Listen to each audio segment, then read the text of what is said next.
Hey, this is Mad Dog. I want to let you know we got something special heading your way on the next episode. You won't want to miss it.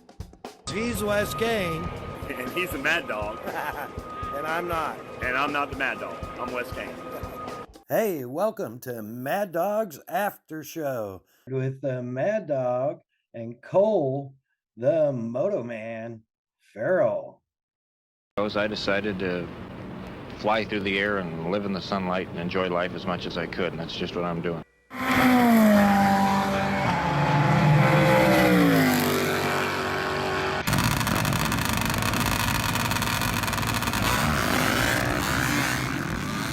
Okay, it's happening.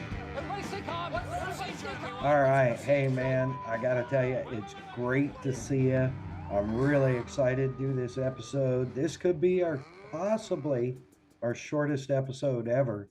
But I got to tell you a couple of things about the last episode, which was the Coal 9 Yards Part 2. By the way, before I get there, shout out to our man Evil living in the sunshine and sailing motorbikes through the air. Sing it, preacher. He sets the tone for the rest of the show. When I hear that intro, it gets me excited. Amen. Amen. So yeah, interesting note. The Coal 9 Yards Part 2, which is episode 5. 5, I believe. Yeah, a lot of action. The striking Viking herself was so unbelievably touched by that episode. I don't know why, but I didn't go into details. I was like, yeah, okay, cool, good, thank you. So yeah, that was super rad. You did a great job, man. Well, yeah, I just have that effect on women, so it's pretty natural that would happen. But I've seen that. Yeah. but in all seriousness, I did. Um, without without getting too dramatic, I did get a lot of good feedback from some people and some people in the industry and stuff that said, made me laugh, made me cry, made me chuckle. I'm like, all right, cool. Well, then that checked off my list because if you know me, I like to make people laugh. So Yeah, yeah, yeah. Well, and it's funny because that's what the Vikings said too, was like, man, I laughed, I really laughed, I cried. Um, and man, that's what it's about, man. Just getting the stories out and knowing what's out there. I mean, we've only really scraped like the first layer of callus off of Cole Farrell, but we'll get there. We'll get there. So we got some exciting stuff coming up down the pipe that I'm working on for future people. Maybe some guests coming up. But this one, I think last time we talked, I was just getting ready for American Flat Track, the return to Castle Rock TT. And I didn't realize they hadn't been to Castle Rock, Washington since like 2004, 2012, I think, man. see, that's nuts because they kept hyping up the return of it, Yeah, and I knew that it had been gone, but stupidly I figured like, okay, well, probably the last time was 2019, right? And then right. and then now they're back. So, but I didn't realize what a big deal it actually was. Yeah, yeah, huge deal. And I'm going to tell you, man, going right into it, they had the AMA Amateur Nationals on Friday, and they ran the short track.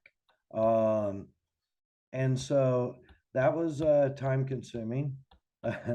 No, actually, it was really good. They had everything from literally from like kids on 50s running the flat track to 65s to your favorite four-stroke 100s, 125s, whatever they were, something like that. Epic. Yeah, all the way up to uh amateur amateur V twin and AMA Pro V twin. Wow, yeah. So they had a nice vast array of classes. Yeah, I think they probably ran um I don't remember. Oh, I think it was over 40 heat races, over 40 qualifiers.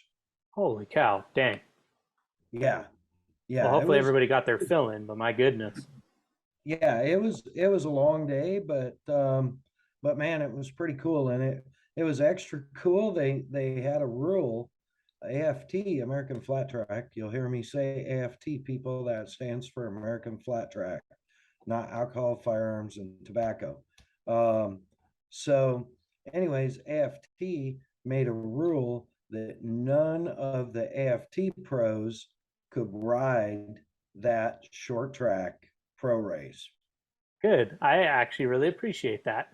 Yeah, I thought it was great because there's a lot of guys that would love to have come out and taken the whatever the cash was. It was significant. I don't remember what the grand prize was, but a fair amount of cash on the line. And, you know, if you had a better chance than everybody else, you'd be jumping in there for sure. So I thought that was pretty cool.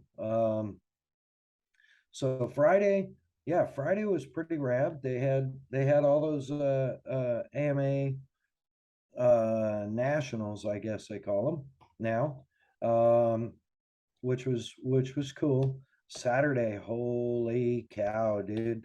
They got the TT going. Got the track. The track was beautiful.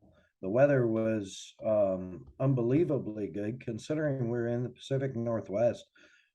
Dude, I mean, sunny 80s, real high 80s. Whew. Yeah, it was almost hot, like for me. Yeah, And right. Yep. like right now it's at home, which I'm at home in my office, or whatever you want to call it. My studio, sorry. Um, it's like 105 degrees out right now. So, and I'm wearing shorts and a shirt. So, I At eight mean, o'clock at night. Yep. yeah, yeah, yeah, So sorry to derail this, but real quick before we move on. So yeah. set the scene really quick. So Castle Rock, how big is the actual oval itself if you're running circle track? The dirt oval is a quarter mile. Okay, so it's a full quarter mile, and then obviously they ran the TT setup. Now, Correct. how now was the short course also a TT, or was the short course oval racing? The short course, AMA National was just the oval. Got And it. then Okay, Sunday, Sunday they ran the AMA National TT. got it. So Friday, Saturday was oval, Sunday was TT. Yeah, no, no, no. Friday was the AMA National Oval, a short track. Saturday was the AFT program, TT. Sunday was the AMA Nationals TT. Got it. Okay, I couldn't have got that more mixed up front, but okay, good. I got it now. So when That's you're all right. talking It's not short that track, I wasn't confusing. sure if you were talking a eighth mile bull ring or what. So thank you for explaining that. Yeah, yeah, no, no worries at all. I'm hoping, speaking of short tracks, and this is just a like segue, you left me a segue and I'm jumping on. Um, Not this coming weekend, next weekend, Labor Day weekend, I'll be in Springfield, Oh, Illinois no for the way. Springfield Mile. And last year on Friday night, they ran the Springfield Short Track Challenge, and it was like an 8th mile bull ring. And they had all the singles, the AFT, what is it, Parts Unlimited AFT singles presented by Kicker Performance Audio, um, ran the short track. Dude, so exciting. Like tight, tight, tight, man, and fast. It was almost speedway. Wow, that's fighting words for those speedway guys. I think Yeah, you may have just right. True Blood, but Yeah, well, it was exciting. It was really exciting. There wasn't near the slideways, um, but those guys were laying pipe, I'll tell you. So, anyways, that's just won't. I don't know if they're doing that again this year. Um, I haven't had a chance to talk to Jared Mees and his wife, who now own that track, or own that event. So um, we emailed a little bit earlier today about getting set up there, but can't wait to talk to them. We managed to say hi to each other in Sacramento last weekend for like 10 seconds. So Oh he yeah, talk saw about the his two busiest men in motorsports trying to say hi. Yeah, right. It was funny. It was funny. But anyways, back to Castle Rock. Yeah, American Flat Track ran the TT on Saturday. And man, I mean, people Google Castle Rock, Washington. And please note that track, it's literally on the banks of the Cowlitz River, Oh wow. which that track was wiped out when Mount St. Helens blew its top. Wow. That's pretty remarkable Yeah, history. yeah, and it's back, right? So you're literally right on the banks of the Cowlitz River run right behind the backstretch of the track. You can't see it because it's Pacific Northwest and there's 80,000 trees in the way, but um, no, the AFT program was insane. It was good. Um, Early in the day, I got to go over and say hi to some of the pros and hang out, have lunch, just visit a little bit. Um, and I, of course, I caught JD Beach, um, because it was like I've been trying to catch him the last couple of races and haven't been able to. I've actually been trying to catch him since Texas, because for those of you who don't know what happened at Texas, um, I was at Texas Motor Speedway for American Flat Track while my co-host and producer, Mr. Cole Farrell, was getting married. Yeah. So Yeah. So I tried to catch JD in Texas to sing Cole and Devin best wishes, and couldn't catch him. Talk about a busy guy. hey, that's all right. You gave me Ralph Shaheen, and I got to show all my groomsmen that because we all watch Supercross. So that was a Right? big hit. And if I ever meet Yeah, Ralph Shaheen someday, I'm going to thank him and be like, hey, that was a great video. I almost got JD Beach, though. Can you imagine? And he'll say, oh, cool. yeah, yeah. He'd be like, "That's Rab. What's wrong with just me?" Well, no, I love Yeah. that guy. He's got a great sense of humor. So, but yeah, I managed to catch up with JD and talk to him for a little bit, and he was pretty excited at the possibility of adding another kicker bullfrog to his collection, which the winners of the Super Twins get when they win the race. They get either the Kicker Cush NC Bluetooth noise canceling headphones or the Bullfrog. And when he won Peoria, he got headphones. Oh, hell yeah. And the headphones are great, but yeah, exactly. I have a set right there too. Um, he's like, they're great, but I really want another Bullfrog. Well, you better So win more, son. No. yeah, and if you're not new to AFT, American Flat Track, of late, JD's pretty hard to beat on a TT. Um, and he proved that again. So man, great racing all day. No real major incidents. Nobody got majorly injured.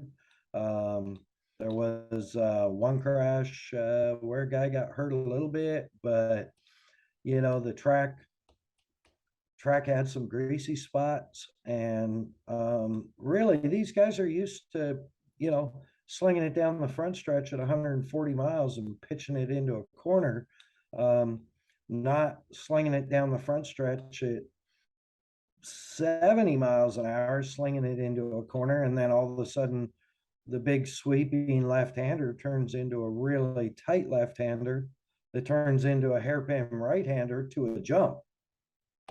Yeah, those are two So things that you don't normally see in most flat track.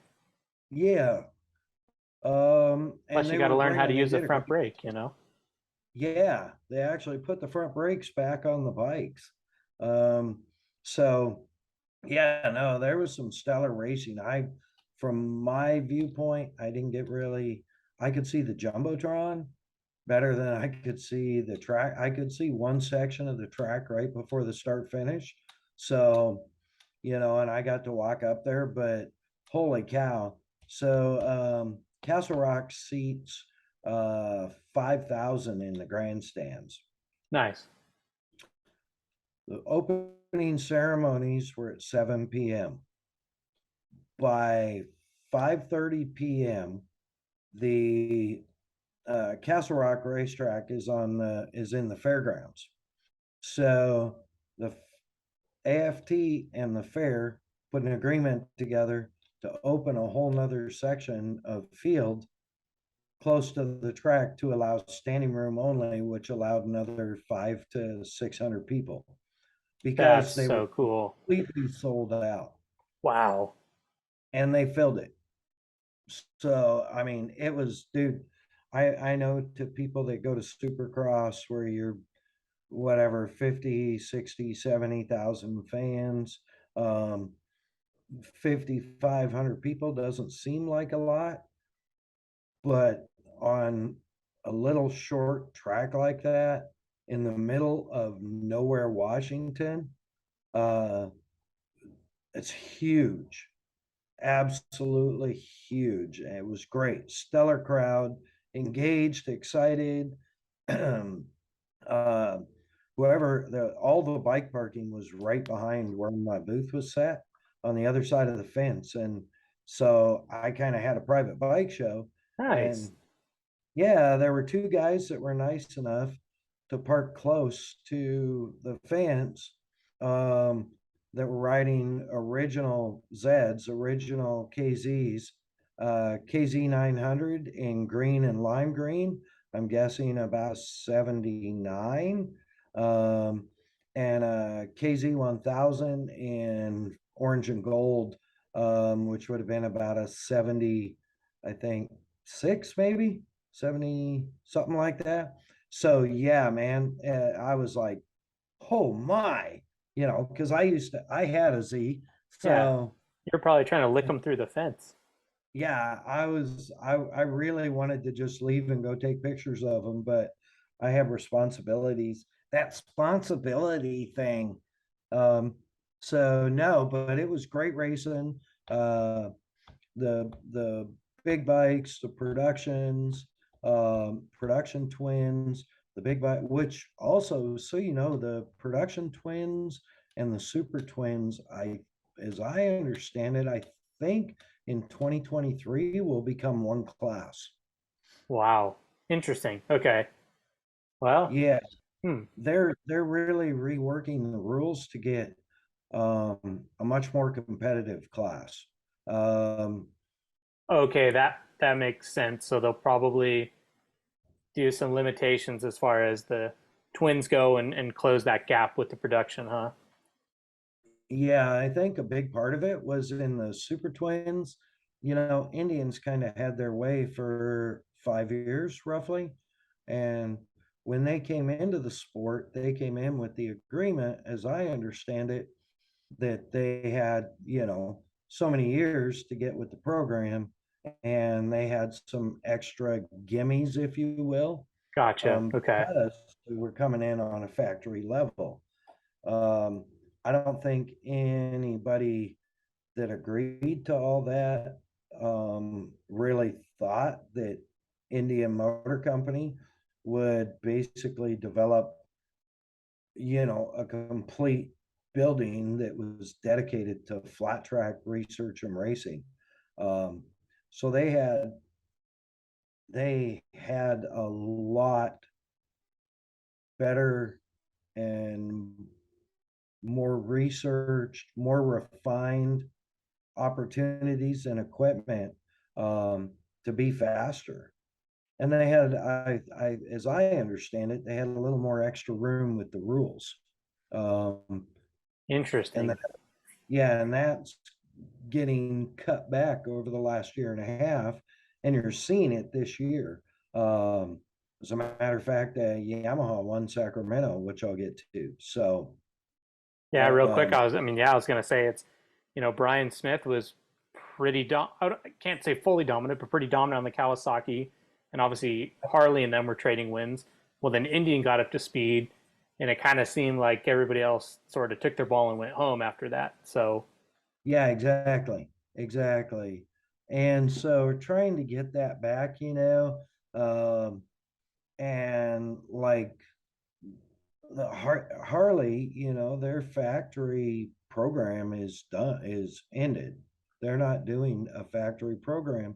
So, shout out to guys like um, Lattice, Lattice Racing, the Lattice HD guys, um, who are really, really super nice guys. Um, and we've one of them has a place here in Havasu and lives here when he's not on the road traveling, and the other one's up in the Pacific Northwest. So Castle Rock was a real kind of home shot for them. Um, nice. so that was really cool, and those guys are just super nice guys, and the yeah, and then mentioning Yamaha, I mean they had some really really fast bikes. They just I mean Yamaha won last week on a TT, you Yep. know. So and the Turner Racing Honda won the TT singles, Parts Unlimited AFT singles presented by Kicker Performance Audio. Um, Won the TT Jesse Dalton Gaultier or Goddard, something like that. OTA something. He's been doing great, and the singles or the productions, um, Jesse Janish, I think, won. And I think he's on a Harley, but I'm not sure. I want to say he is, but I don't quote me on that. I know he's a Vance and Hines bike, and I automatically associate Vance and Hines with Harley, so That's I pretty could be told. safe. That's a pretty safe bet. It could be. You know what? I'm gonna look it up. I'm gonna points check myself. Um, I'm gonna fact check me. So we got to keep our stats in check. That's it. He is on a Harley. So, uh, yeah. And so he won the TT. And of course, JD, I would not bet against him. Not only is he a rad dude and I really like him, but, I had this discussion, with one of the Estetson guys, um, one of the dads, I think it was Dallas Daniels' dad, last weekend, and I was like, the thing is, the TTs, it's hard to rule out JD because he's got that experience. I mean, you take him, throw him on a motorbike, the dude can ride. You throw him on Moto America, a road race bike. He's won races, so he's really got a lot of all around talent. So TT's fit him. I would love someday to see him get like a mile win. That would be so huge for him. But it would be so huge for a lot of guys. So, there's me fangirling about JD. So Hey, you're preaching uh, the choir over here. I'm yeah, I JD know. Beach Fan Club. Well, that's the thing. I told him, I said, I gotta get a selfie. I said, I'm not that guy. You know me better than this, but I gotta get a selfie to send it to my best friend Cole. I said he also produces and is co-hosts my podcast. So he's like, "Oh, right on, yeah, let's do it." So Yeah, see, that's the ultimate guide right there. You say this is for somebody else. I'm not that guy. Get in yeah, here. Yep. he knows that. So, um, but yeah. Anyways, the um, yeah. So Castle Rock, dude, huge, great racing, good crowd. Uh, I don't think the ambulance ever left the racetrack, either one. So that's a real bonus. Um, long days, whoo, long days, but and then Sunday, um, part of our deal with the promoter was we would stick around AFT merch, and myself and a few other vendors would stick around for Sunday. And I'm like, why not get to watch some TT, so more amateur TT, which was very entertaining. Um, I think the most impressive, I mean, the guys on the big bike, the big V twins, pretty impressive for amateurs. Um, but the guys that surprised me, that I was most impressed with, were the kids on the like 65s, and the kids on the, I'm guessing they were like 125s, the Okay. four-stroke bikes. Um, because some of those kids, dude, they had it figured out. They had the hot shoe rolling, man. Really, that's cool. That's pretty exciting. Yeah, it was super cool to see, probably a 12-year-old kid um setting the bike in, and getting the leg out and running the corner well, Yeah. not just kind of like sitting up on the bike, not trying to speedway it, real flat tracking it. It was really cool. I was like, it surprised me. Yeah, that's really commendable because I think motocross and especially desert is the easiest thing to quote unquote go practice, especially down here in SoCal and Arizona where you're at and everything. Yeah. I if someone said, "Hey, let's go practice TT or let's go practice flat track," it's like even around here, like you have Paris and that's it. So if you're doing well up there in the PNW, I'm like, props to you because you're not doing this in the winter, and who knows how much you get to practice this even in the summer. So yeah, that's really Right. impressive. Yeah. Yeah, no, it was really cool. So, and some other cool highlights from that part, I got to my daughter and son-in-law. My daughter's finishing school up in Portland. Sorry, he's not my son-in-law.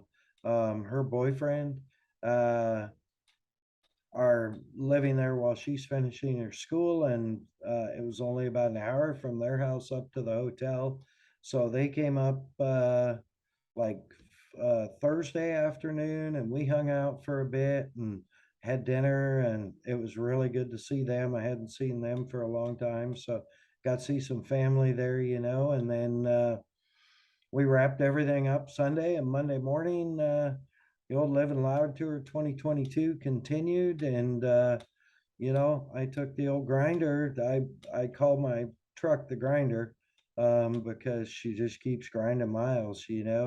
Um, and so we headed south and for Sacramento, but I kind of took a reroute over to Bend, Oregon, and just walked in on my daughter and two grandkids there, and spent some time visiting with them, and then went and stayed entire day with my parents again, um, and got to have coffee with Tuesday, Monday evening. Yeah, Monday evening coffee, um, with my brother, who I hadn't seen in, a year. So that was rad. And yeah, it was super cool. Got to see some friends of mine uh, in Bend, and then loaded up early Wednesday morning, and headed towards Sacramento. Stopped at a really, really cool little casino stop just north of Sacramento, because I couldn't load the trailer in till the next day. Got the trailer dropped at the legendary Sacramento Mile, Um, man, yeah, and then that was, I don't know, Wednesday, Thursday, Friday set up. Got all the base set up, pretty much everything set up.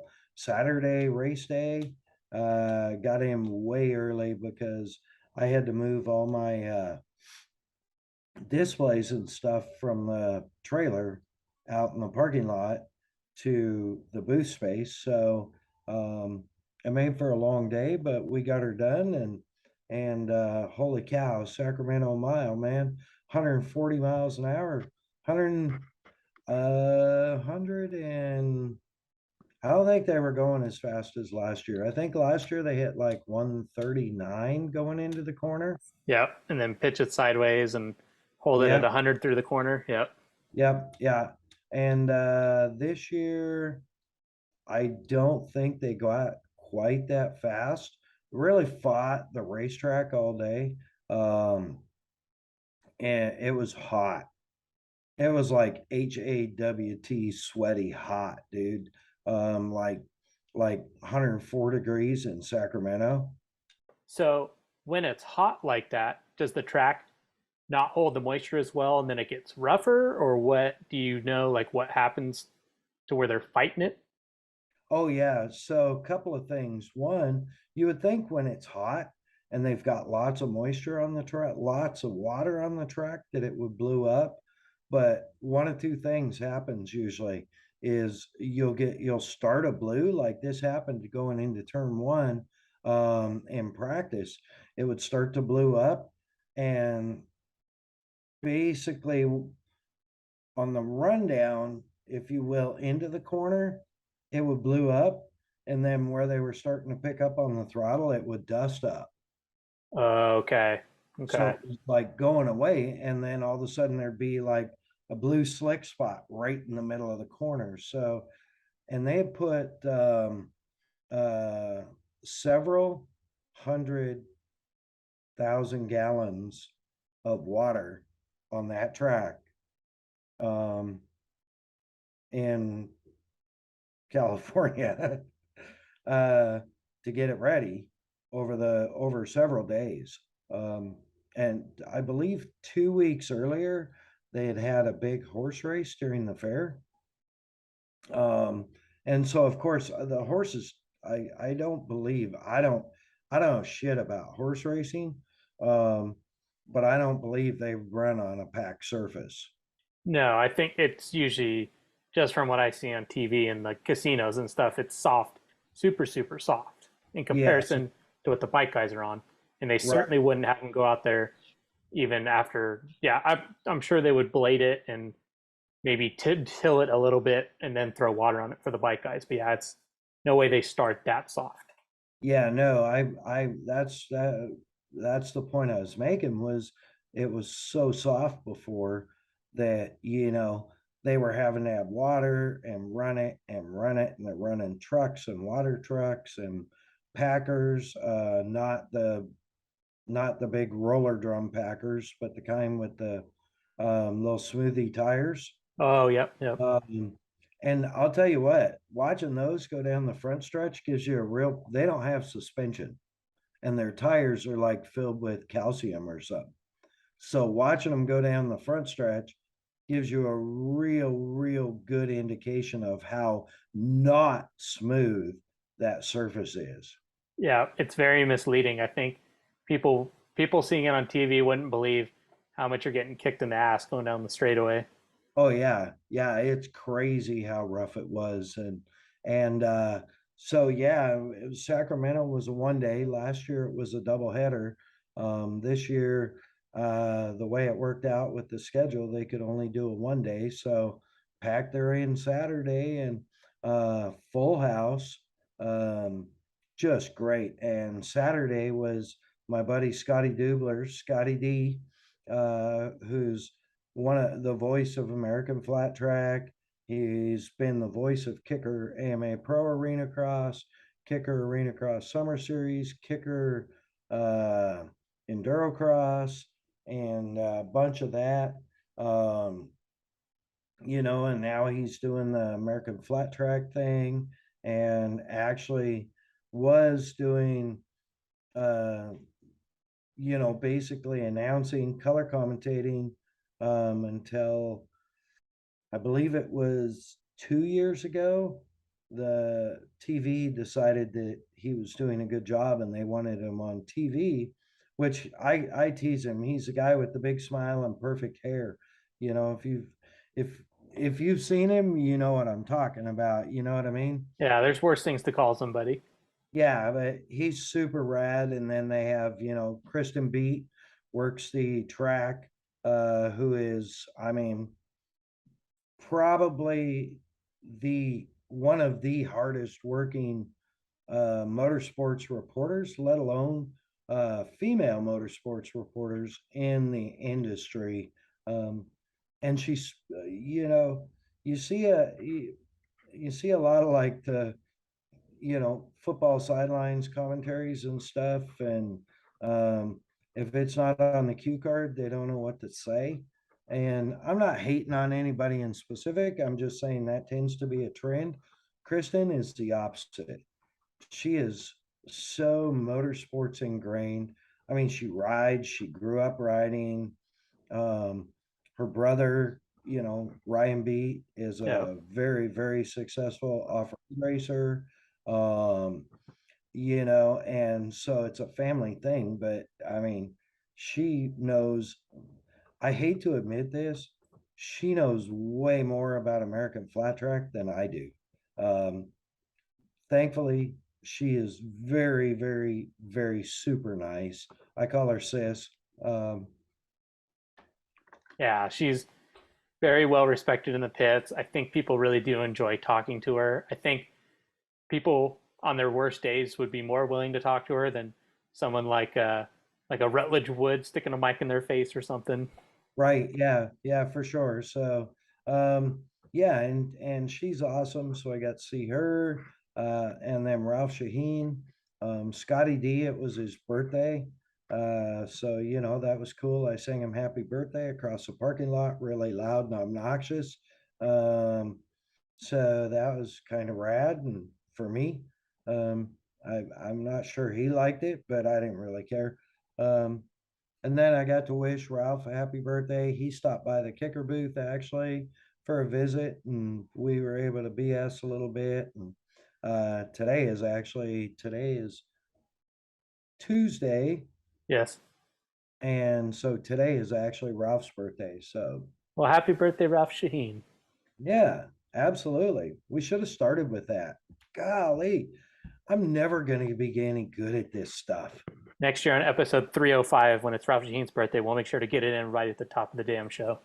Right. um, So yeah, anyways, dude, great racing, fast, lots of action. Nobody went on an ambulance ride. Nobody did the wee wee wee wee wee. Thankfully, thank God for a safe night. And um, the guys were fast, and Dallas Daniels pulled out the big legendary Sacramento Mile win on the Super Twins on a Yamaha. That's awesome. Yeah, they've had a really good run lately. Yeah, Estenson's been working their butt off. Um, they it, and I mean, with Indian being, if you ask the Indian guys, they're not happy with the new package, with the new rules package. If you ask everyone but the Indian guys, they're not happy with the new rules package, because they want more and they Yep. want Indian to have less. Indian wants what they had and wants everybody else to have what they used to have. So, it's kudos to AFT and their team, uh, Gene, Cameron, all those guys, for like really, I guess, keeping the peace while getting the race back in the race. That's what I was going to say. I don't envy having that job, being in the middle of everybody. No way. Yeah, no, no. So Dallas won on the Ettinson Yamaha.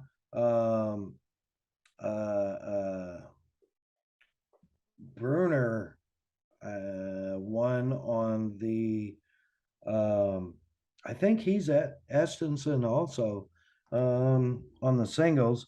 Let me look that up. I don't want to. I've got yeah. Trevor Bruner won in the singles presented by Kicker Performance Audio, and Jesse Janish again put in the work on the production twins for the W for HD, you know. So really legendary Sacramento Mile, and there wasn't an Indian on top of any of the podiums. So, you know, times are changing, I think. Yeah.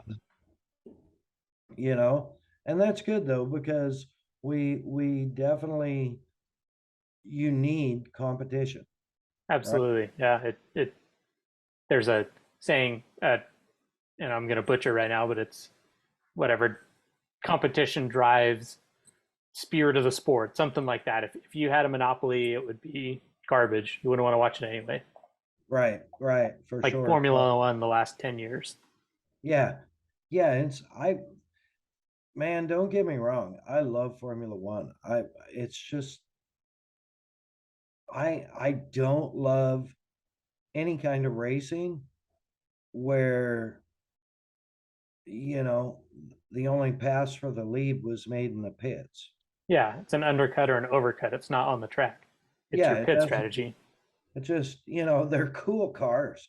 The technology is insane, you know, but you know, it's not Senna.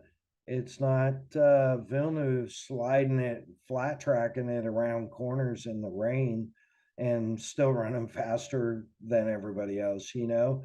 It's not, I mean, it's just not the way it was. Yeah.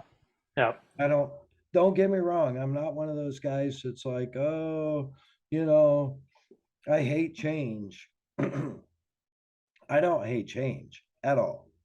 I think change is great. I hate overregulation. Yeah, absolutely. It's great that two drivers a year aren't dying anymore. Like obviously it's amazing that how far the safety and everything's come. Oh yeah. But it's just, yeah, up until this last year, and I'll give this year the credit. I mean, it was just Mercedes monopoly, Red Bull running two. So this year now, when you have Red Bull and Ferrari mixing it up in the top two, and then McLaren getting up there, and now Mercedes is in the mid of the field. Finally, they're doing something right, I would say. Just like to bring it all back around AFT with trying to get the rules, everybody back on the same page. Yeah. Yeah. Get the competition back to racing, you know. So yeah, no, I agree. I think that's, you know, I have not been able to watch, watch my hashtags, hashtag I work weekends, you know. Um, I don't get to watch a lot of motorsports if I'm not seeing it in person or live streaming it, you know. Because I will actually, if I can't see the AFT race, I have the AFT app and I will live stream like scoring and timing and stuff just so I know what's going on, you know? I would be doing the same thing, watching the times. Yep, yep. And, you know, it's like, it's funny because um, when we were talking about the track, the lap times consistently as the day got later, consistently got slower.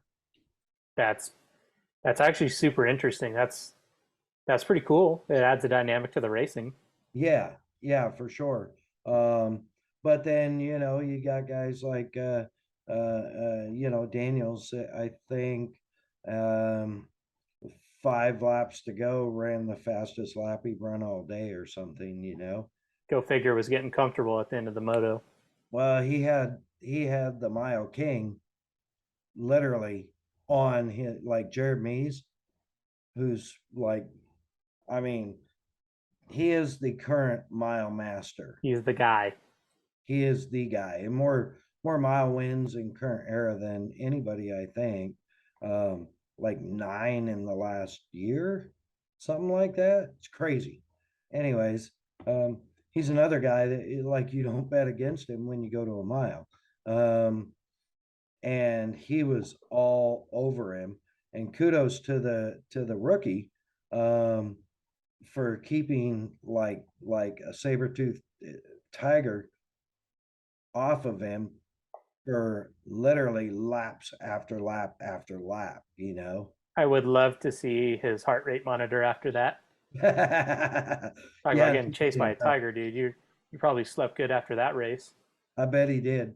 Well, I would imagine, judging by the size of the party, I would imagine that he probably slept pretty good. Yeah. So And I was trying to look it up quickly on my phone here and trying to figure out who exactly it was, but my only relation to Sacramento Mile is from the original On Any Sunday when they hyped it up the whole movie and they would keep coming back to the flat track. Back then it was Grand National. And I remember Mert Lawwell had to win Sacramento to win the championship, and he broke his throttle cable and had to walk it back to the pits, and somber music plays. And I was trying to look up who the rider was, but I remember somebody sending it into the hay bales and having to send the ambulance, and they taped his nose up and taped his boot up, and he ended up lining back up. But yeah, that was my memories coming to me when you're saying nobody had to get carted off at Sacramento, which is a great thing. yeah. Well, and you know, with the modern improvements in safety and all that, I mean, they definitely use the air fence a few times. But that being said, the air fence did its job, you know. Yep, that's what it's there for. Yeah, there was definitely you know, some intense moments like I can't remember who it was that went down and hard enough to set off his airbag in Yep. his backpack. Yeah, the Alpine Stars Yeah, backpack. Yeah. yeah. So for those of you who don't know, it's a newer innovation in safety for high-speed riders. And when you impact the ground within, I don't know, really, really, really fast, Couple hundredths of a second. airbag inflates, I believe, around your back, shoulders, and neck or something. Torso. Yeah. Yep. Yeah. Um, huge safety innovation. Um, and you know, the flat track guys are wearing basically leathers with the neck bolster, much like the moto, what is it, moto GP and moto america guys, road race guys are wearing very similar type setup. So Yep. Yep. and they were like, yeah, they got to figure out how to go back and how to get him deflated and set up so he can be in the next practice or whatever it was. So it was that was kind of funny. And then they were one of the heats. They were lining up, and I believe it was one of the Hondas rolled out, and his rear brake rotor or brake caliper fell off. Oh, that happens to the best of us. Yeah, and so he was like, they were trying to fix it, and then they called, you know, they give him, was it like 2 minutes or something? And then they're like, okay, time's up. And so he just ran the bike up to where he was supposed to be in the grid and jumped on it, and he was going to race. And the other two, the rider on each side of him, literally like pulled out in front of him, and we're like, we're not racing with this. He's got no brakes. Wow. Yeah. That's pretty funny. There's a little mutiny going on to. Yeah. Yeah, I mean, they were ready, literally, like the 30-second board was up. They were holding the 30-second board up, and these guys pulled out and like made a V in front of the start gate to start, and we're like, nope, we're not going. Might be a little tense in the pits after, but I would imagine there's probably some words. Unfortunately, I was on the other side of the track, so But anyways, yeah, so that was Sacramento, just good times, good racing, got to see everybody. Actually had a little bit of time. Um, got to go over to the Mission Foods hospitality tent, um, have lunch and visit, the people that set all that up and run all that travel with the series, or American Flat Track people are just like family to me, and so it was good to just kind of have a little bit of visit time. Um, and I'm really thankful for them because they do keep me fed, um, at least once during a race weekend. So that's kind of nice. And then, I got to see a lot of the racers while I was over there early in the day, um, helping them get the Kicker Performance Audio PA system set up inside the hospitality. Um, that's when I ran into Jared for like 10 seconds. Hey, how you doing? Hey, good. How are you? Good. And they were having, I believe it was the riders council meeting. Interesting. Okay. So, the like probably riders safety council, I don't know. But I know once I got things hooked up and turned the music up, they asked me to turn it down a little.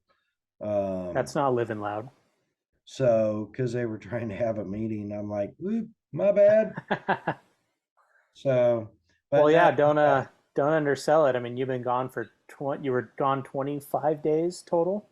something like that. The 27th of last month, whatever month that was, to Yeah, the night of the 21st. So that's 21, like 25. Yeah. that's impressive.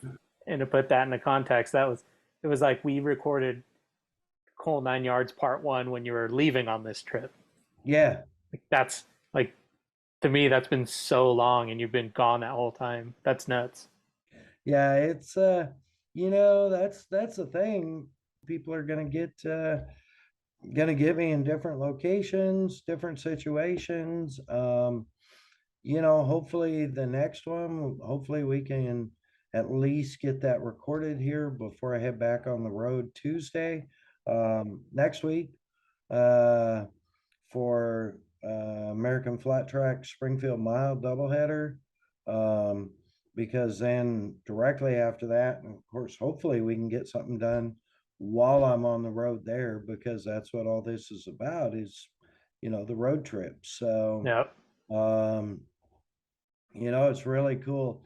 Uh, those of you who don't know, my truck, my personal truck, is all wrapped in my own tribute to Evil Knievel, Americana, and Kicker.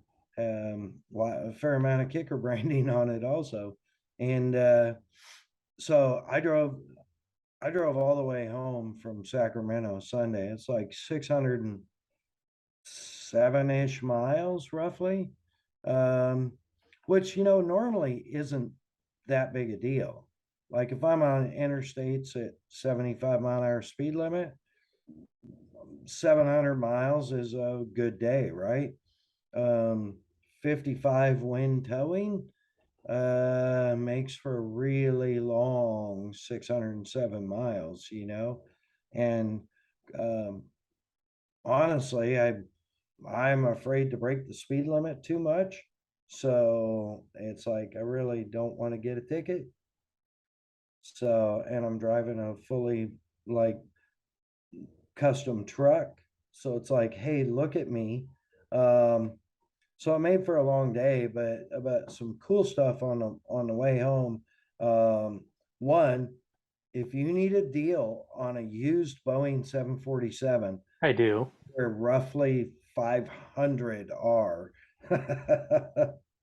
Two, I got through Barstow, and I'm always looking at all the roads and all the side roads, because you're always talking about that stuff because you're such a desert rat, and you're going to Barstow, and I'm out here, and I'm out on Kelbecker, and it finally clicked this trip.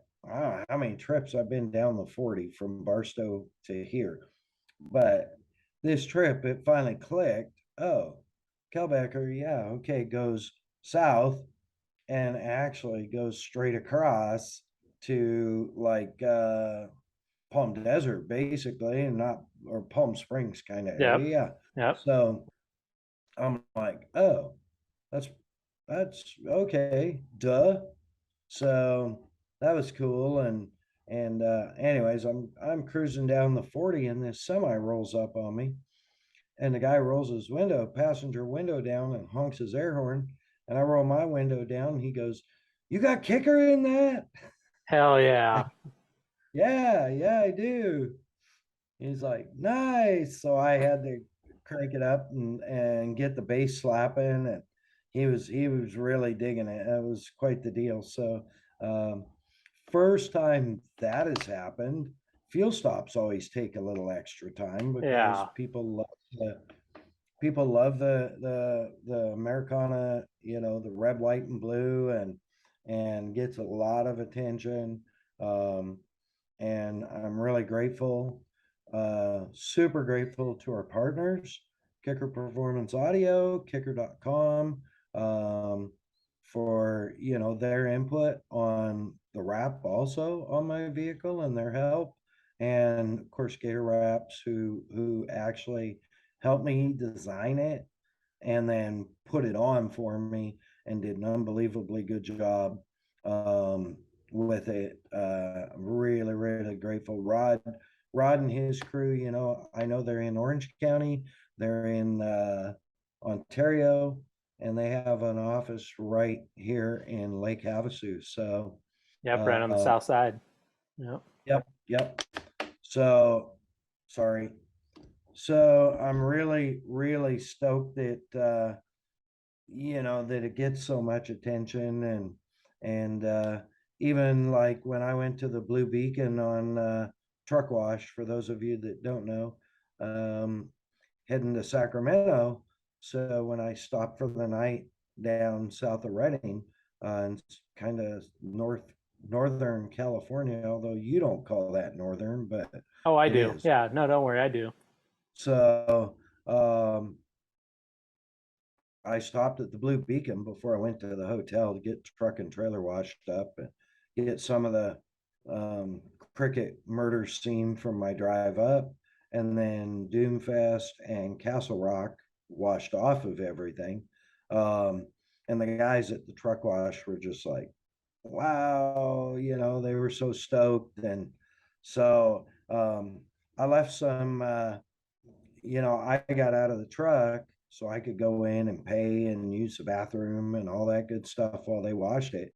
But I, I left some tractor wrap playing on the Sony Uh-huh. through the kickers and had the sub, basically my bass knob turned all the way up. Um, and those guys, they were so fun. You probably saw the video of them. I Snapchatted you of them Uh-huh. like dancing around the truck. Yeah, the bass was slapping. Yeah. I So almost broke my phone. yeah, they thought it was pretty cool. But anyway, um, yeah, so loaded up from Sacramento. That was a long day because I had to load up, pack up Saturday night after racing. Um, and I was actually on the road Sunday morning, like pulling out of the fairgrounds at 7:00. So I gone back to the hotel. I couldn't take my trailer to the hotel, so I had to come back to the fairgrounds in the morning, pick up my trailer, of course, check all the tires, check everything, blah blah Wheel blah. bearings, Yeah, important stuff. yeah, yeah, I check the wheel bearings every time I stop. I'm feeling those hubs, and just shout out to Chili for replacing those bearings when I had that downtime before Doomfest up in Bend. Um, Dude, things still running good, still nice and cool, even coming across Mojave, Tehachapi, Mojave, and down through into Barstow. 106 degrees Sunday afternoon. I was running a cool 64 miles an hour on cruise control. And man, they never the hubs, the bearings never ever got hot. So That's a nice peace of mind. yes, for sure. Especially heading out for, not that this trip wasn't long, because I think I ended up logging somewhere around 50, 5,100 miles over like 25, 26 days. That's impressive. That's pretty funny. Yeah. Well, back in March when we were still planning on doing this, I did a 27-day trip. I logged 7,200 miles. That's nuts. That's honestly more than I'll drive this year. You're laughing, but I'm like, no, I'm looking at the odometer in my truck today and I'm like, it's been like that a while. Maybe it's broken, That'd be good. It would keep the resale value up. right? So, anyways, I think that's about it. Had a nice, safe trip home, and looks like here in beautiful Havasu, we may have a little monsoon brewing for tonight. We got some really cool stuff coming, hopefully for the next episode that you and I'll have to talk about. Maybe tomorrow we'll get on the phone and get things figured out or something. No matter what, it'll be cool. How about that? Gonna be rad. Yeah, for sure. So, and then I'm hoping to get a few people. I got to get better about doing some voice recordings like you tell me to. But I'm gonna work on that when I go to Springfield, I promise. You're plenty busy, so no feelings are Yeah. hurt, but it would be Um, cool. Yeah. So obviously want a quick shout out to our sponsors, our partners, if you will. Kicker Performance Audio, Kicker Marine Audio. Man, thank you guys so much. Appreciate the support. Appreciate the headphones and just looking after me, the swag, constant swag. And looking after Cole, my boy. And yeah, and of course, Bomber Floating Eyewear, Tommy the Bomber, the Levi's of sunglasses, everybody should have 4 pairs, you know. Get them in different colors, get all the same color with different colored lenses. Mix it up. Yeah, yeah, it's a super rad thing. They float. The other great thing is you can get pretty much any lens in a OSHA ANSI approved safety lens. So like my dailies, that mono series that I don't have on right now, are literally a polarized safety lens, and they float. It's the triple crown of sunglasses. Right. Where else are you going to get that? Nowhere. BomberEyewear.com. BomberEyewear.com. Kicker.com. Thank you so much. Be sure and subscribe if you have not. Well, not subscribe. Go to Instagram and follow at the Premix Podcast. Catch up with what Cole's doing. Are you going to do the Barstow 300? Yeah, I'm trying to figure that out right now. We're in the middle of busy season. Believe it or not, this isn't my full-time job, but we're in the busy season of my full-time job right now in the exciting world of life insurance. So hopefully at least go out the Sunday, but I would preferably like to go the Friday. That's when my favorite classes are running, the buggies and the light trucks and stuff. So right, hopefully all the good stuff. Yeah, for sure. So yeah, well, hopefully you get out there and get it checked out, man. Is that this weekend or next week? the California 300. Yeah. That's mid-October. It's the 12th and 13th. Oh, okay. Or It's 12th to a ways. 16th. Yep. I've seen so much about it recently that they're doing a great job of promoting it, on social media. I thought it was much closer than that. So They just opened up registrations. I think they're getting the hype primo right now. So Gotcha. So yeah, other than that, we'll have a new show coming soon. This is episode 6. yes, sir. Thank you so much to my producer and co-host, Cole, the man, the myth, the legend, Pharaoh. You. It's a pleasure to do it. Dude, and thank you everybody. I've been getting updates on the stats, and super rad that you guys are engaging and downloading episodes. Thank you so much. So far Doomfest is our big one, so you know, I'm hoping that Cole 9 Yards Part 2 will exceed Doomfest. It's definitely a do not miss. So at that rate, I think we should probably sign off. Thanks again, Kicker Performance Audio, kicker.com, and Bomber Floating Eyewear at bombereyewear.com. Thank you both. Thank you, Cole. Appreciate you greatly, my brother. Thank you, big bro. And I think we are wrapped, wouldn't you say? I'm good with it. All right, Mad Dog out.